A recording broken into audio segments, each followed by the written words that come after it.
I have to tell you about this. This is so simple.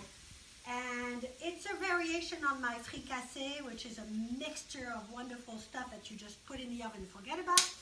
But here's the thing. You saute onions, garlic, with a good amount of olive oil, extra virgin, like a quarter cup or maybe even a third of a cup. Depends how much you use. And in this case, I also put red cabbage because I love it. And here is the trick. That's it. You do a little sauteing, not too much, just enough to make it soft.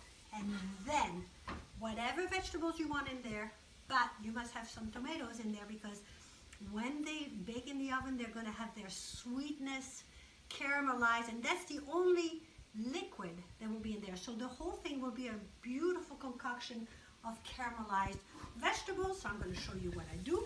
That's the only thing that's warm, right? The sauteed onions, garlic, and in this case, I love cabbage, so I put it in there.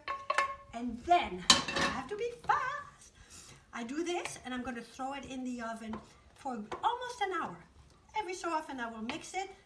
That's it. I'm going to serve this over my chickpea calentica, and everything is on Cuisine Italy, so enjoy.